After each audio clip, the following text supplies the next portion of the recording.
Bienvenue dans l'invité de la rédaction sur Média TV. Nous revenons dans cette séquence sur cette nouvelle attaque unilatérale du voisin algérien envers le Royaume du Maroc à l'occasion de la tenue à Alger de la conférence de l'Union parlementaire de l'Organisation de la coopération islamique. Quelques jours seulement après avoir offert la tribune au petit-fils de Nelson Mandela pour prononcer un discours au ton haineux envers le Maroc, les autorités algériennes remettent une couche en invitant cette fois au podium d'une réunion de pays islamiques la présidente du Parlement des Andes. Son discours est non seulement déplacé par rapport à la nature même de cet événement, mais en plus contient une atteinte claire et sans équivoque à l'intégrité territoriale du Royaume du Maroc.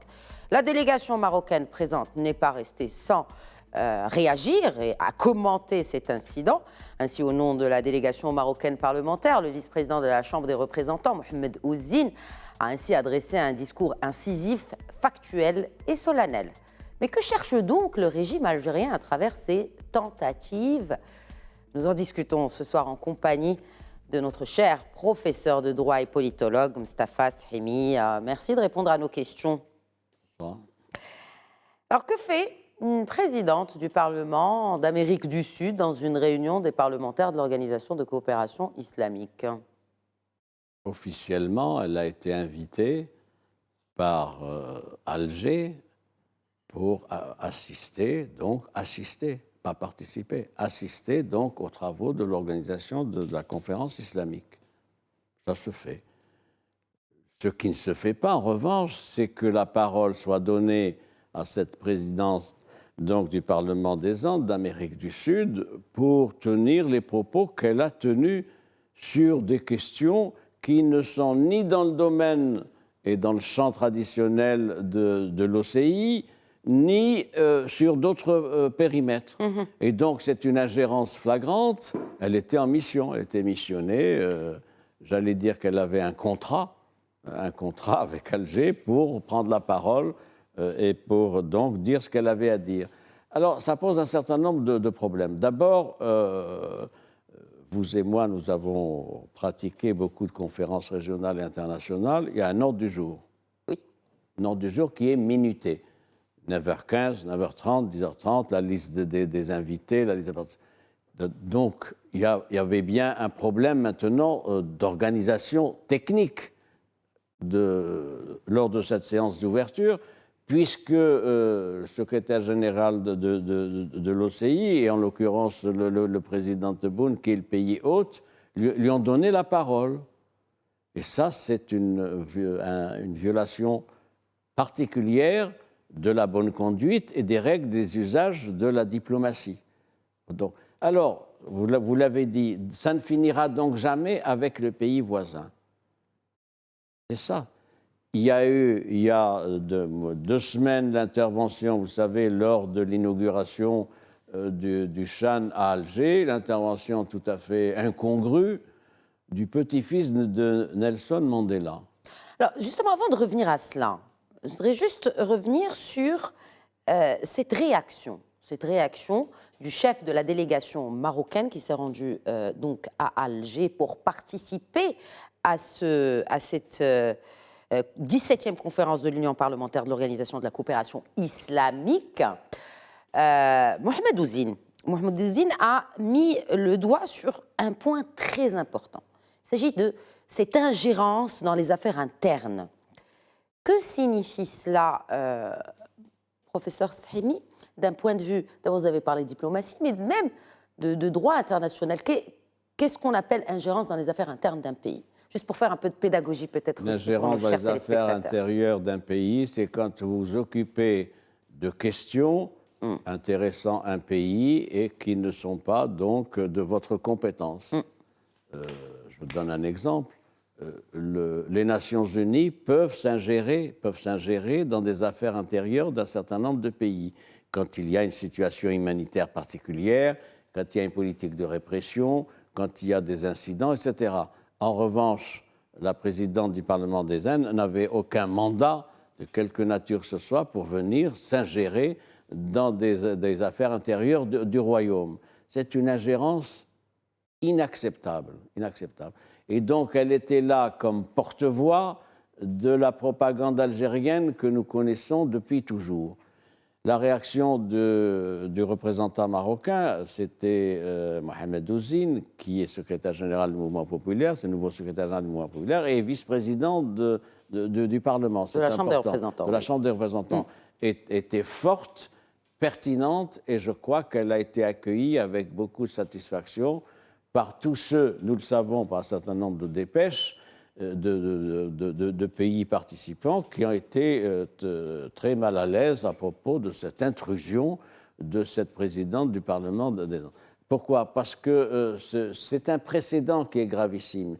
C'est-à-dire demain, pour n'importe quelle conférence de l'OCI ou ailleurs, le pays organisateur peut s'arranger pour mandater un intervenant qui a un statut institutionnel dans son pays ou ailleurs, pour des mots de bienvenue, mais qui ne sont pas des mots de bienvenue, qui sont des mots donc pour critiquer, menacer, porter atteinte aux affaires intérieures. D'ailleurs, Mohamed Ouzine qui a demandé au secrétaire général de ne pas garder le contenu de ce discours prononcé par cette présidente du Parlement des Andes dans le rapport final Vous avez raison, cette c'est réunion. Ce qu'on appelle les documents officiels de la conférence. Oui. Documents officiels de la conférence comprennent tous les documents qui ont été débattus, amendés, puis adoptés par la conférence en plénière. C'est le dernier stade de la procédure. C'est à bon droit que le parlementaire marocain a demandé que ce qu'avait dit cette présidente du Parlement des Andes ne figure pas dans les documents officiels de l'OCI. J'ajoute tout de même qu'il y a une interrogation, moi je puis le dire, n'étant pas soumis à une obligation de réserve, qu'il y a une interrogation quant au fait que le secrétaire général de l'OCI ou le secrétaire général ait accepté qu'il y ait un mot de bienvenue dans un ordre du jour officiel qui intéresse de grandes questions touchant la communauté musulmane. Eh oui, c'est-à-dire que vient faire cette dame, le Parlement d'Amérique du Sud, les pays musulmans, qui vient pour un mot de bienvenue, ça n'a pas de sens, c'est pas un pays musulman.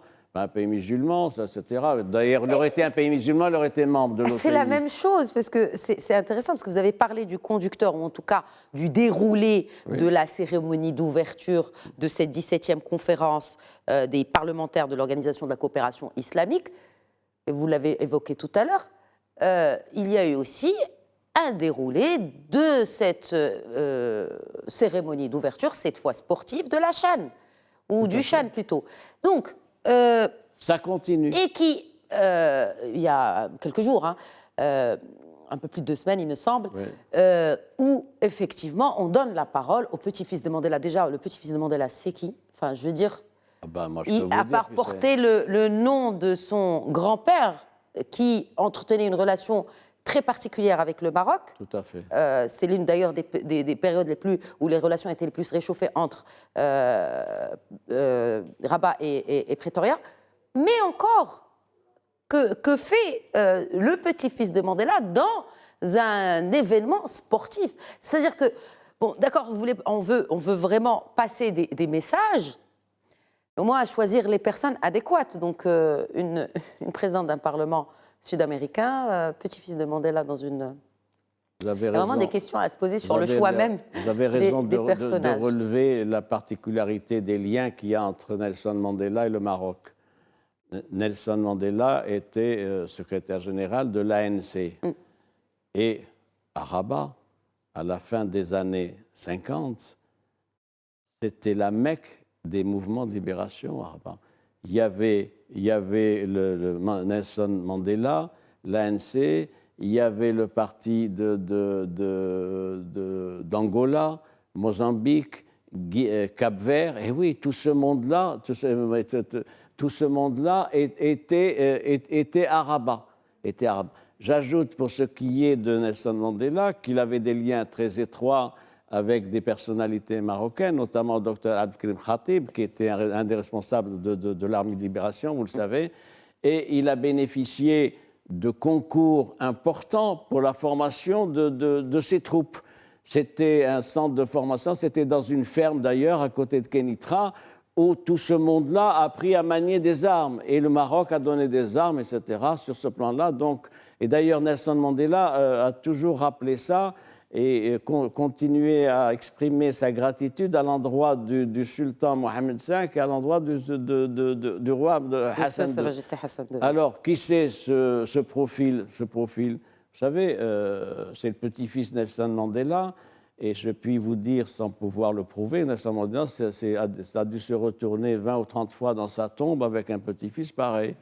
Pourquoi? Parce qu'il a des problèmes d'héritage, il a des poursuites judiciaires et un passé sulfureux. Ça prouve quoi? Ça prouve finalement, pour ce qui est de la diplomatie algérienne, qu'elle n'a trouvé sur le marché, si je puis dire, que ce profil-là, pour venir tenter de parasiter une cérémonie officielle du championnat de foot africain, le CHAN. Donc voilà les réalités des choses. Alors, les réalités des choses aussi, et là, on peut clairement parler de réalité et d'avancée, ce sont les avancées, n'est-ce pas, du Maroc dans la défense de son intégrité territoriale. Et là, nous ne parlons même pas de choses fallacieuses et fantomatiques, on parle de faits et d'avancer au niveau international, avec bien sûr les positions américaines, espagnoles, allemandes, mais aussi sur le niveau régional et continental. Et c'est d'actualité aussi. Il y a cet appel de Tanger, professeur Srimi, pour l'exclusion du Polisario de l'Union africaine, signé par des personnalités africaines, en l'occurrence des anciens ministres de la diplomatie. Des premiers ministres. D'anciens premiers ministres, absolument. Anciens premiers ministres et ministres des Affaires étrangères. Donc, 19 pays ont signé cet appel de Tanger. Alors, comment est venu cet appel de Tanger? Il a été préparé et débattu lors d'une table ronde qui s'est tenue à Tanger, lors du forum de Tanger, de Tanger, qui est organisé par Amadeus, il faut le dire, et 16 représentants, 16 officiels, même avaient signé cet appel. C'était un appel intéressant, parce que c'est un appel qui appelait l'Union africaine à revoir totalement le statut de la prétendue race au sein de l'organisation continentale. Depuis, 5 séminaires régionaux se sont tenus pour approfondir la réflexion et expliquer le sens et la portée de la mesure d'exclusion qui était demandée. Et puis, il y a eu 3 jours avant, il y a quelques jours, 3 nouveaux pays qui se sont ajoutés, notamment le Madagascar, la Gambie et les autres. Ça fait 19 pays signataires. C'est intéressant. Il y a 19 pays en 3 mois, un peu moins de 3 mois. Moins de 3 mois. Et donc, il y a bien une dynamique qui est en marche pour conduire à ce qu'on arrive à l'exclusion de la RSD. Le travail continue. C'est intéressant d'observer qu'au-delà de ce débat, de cette tournée qui a été faite dans les séminaires régionaux que j'évoquais, il y a eu aussi la préparation d'un livre blanc. Un premier résumé a été remis samedi aux participants, samedi dernier à la conférence qui s'est tenue à Marrakech. Et puis le livre blanc, il existe, il a été remis avant-hier à notre ministre des Affaires étrangères, Nassar Bourita. Donc c'est quelque chose qui est le fruit d'une réflexion, d'une intelligence collective militante sur cette question-là. Quel est le problème de la prétendue RSD au sein de l'Union africaine? Elle a été admise en novembre 1984 sur la base d'une violation flagrante des statuts de l'OUA. À l'époque, c'était l'OUA, notamment l'article 4. Qu'est-ce que dit l'article 4? L'adhésion d'un pays peut se faire si c'est un État indépendant et souverain. Souverain, oui. Sérieusement, c'était quoi la race en novembre 1914? C'est un État souverain, indépendant. Voilà la première violation. Et donc, ça continue. la race a gardé son siège et donc il faut qu'il y ait une situation de normalisation au sein de l'organisation continentale, c'est-à-dire que les États membres prennent leurs responsabilités pour décider. Alors comment ils peuvent décider? Les statuts de l'Union africaine ne prévoient pas la procédure d'exclusion. Ils prévoient la procédure d'admission, pas d'exclusion. Mais en revanche, il y a l'article 11 des statuts de la charte de l'UA qui dit que les décisions du Conseil sont prises à la majorité absolue, à la majorité des deux tiers. Des tiers, ça fait 38. Donc le Maroc travaille pour avoir donc des voix supplémentaires pour arriver à ce seuil de 38 qui peut donc donner compétence à une décision. Il y a également une autre disposition de cet article qui dit que les décisions sont prises soit à la majorité des tiers, soit par consensus. C'est intéressant par consensus. Pourquoi? Parce que dans le consensus, il n'y a pas de vote. C'est-à-dire il y a une adhésion à contre-cœur, chaleureuse, tout ça, mais une adhésion, il n'y a pas de vote. Donc on ne peut pas identifier ceux qui ont voté pour et ceux qui ont voté contre. Il y a une troisième procédure qui est possible, c'est pour ce qui est ce qu'on appelle les questions de procédure. C'est-à-dire que le Maroc et ses alliés peuvent demander à l'Union africaine, lors du prochain sommet, d'inscrire la question de l'exclusion de la prétendue RSD comme étant une question de procédure. Pourquoi c'est intéressant? Parce que le vote se fait à la majorité simple, c'est-à-dire 28. Donc nous sommes dans ce schéma-là, et il y a même à la carte, il peut y avoir l'exclusion, il peut y avoir aussi la suspension. Et je crois que c'est un très bon terrain que celui de la suspension. Pourquoi? Parce que l'organisation continentale est armée avec des arguments pour dire on ne peut pas garder au sein de notre organisation un État dont le statut n'est pas réglé, qui n'a ni territoire, ni population, ni pouvoir effectif. Le siège officiel, entre guillemets, de la RSD, il est où? Il est en Algérie. Il est à Tindouf, territoire algérien. Donc ça, c'est un premier problème. Le deuxième point aussi que l'on peut évoquer, c'est que c'est une nuisance.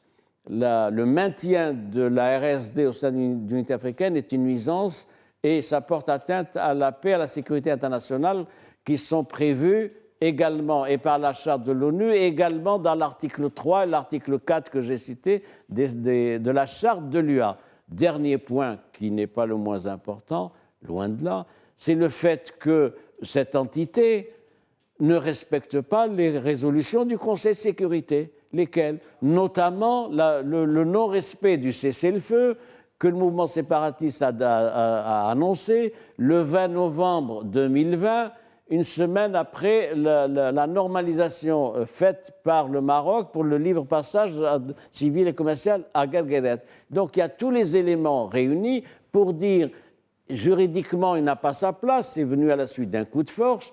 Deux, c'est une menace pour la paix et la sécurité régionale. Troisième point, les groupes armés qui l'articulent sont des groupes armés qui sont dans le Sahel, qui sont liés à des connexions de trafic, de drogue, d'extrémistes religieux, etc. Et je crois que c'est important d'invoquer ces arguments-là pour qu'on arrive à une solution, j'allais dire de normalisation, et puis qui permette enfin à l'Union africaine de s'attacher aux grandes questions qui sont l'intégration économique, qui sont le changement climatique, qui sont la sécurité alimentaire, la paix, la sécurité, les réfugiés, etc. Encore faut-il justement qu'on se focalise au sein de cette Union africaine sur les intérêts communs et surtout ceux de la population ou de leur population plutôt que de connivence dont les intérêts restent très obscurs. Est-ce que vous pensez que ces avancées-là font, excusez l'expression, faire n'importe quoi un peu au régime algérien, comme cette instrumentalisation presque ratée, je dirais, de deux événements internationaux comme celui de l'OCI donc hier et celui du Chan? J'ai une formule pour ça que je vais vous redire. C'est de la malfaçon diplomatique. Qu'est-ce que ça veut dire, ça?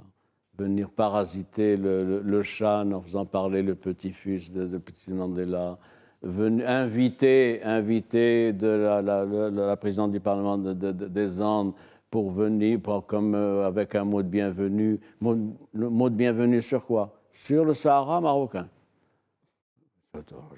Après tout, elle pouvait venir pour insister sur les valeurs de paix, de dialogue entre les religions, entre les pays, puisque c'était l'OCI, le dialogue, tout ça, etc. Ce n'est pas le cas. Et donc, c'est de la malfaçon. Et ce qui me frappe, c'est que ça ne s'arrêtera pas, parce que le logiciel de la diplomatie algérienne ne fonctionne avec pour carburant, si je puis dire, que les opportunités répétée de nuisances et d'hostilité à l'endroit du Maroc.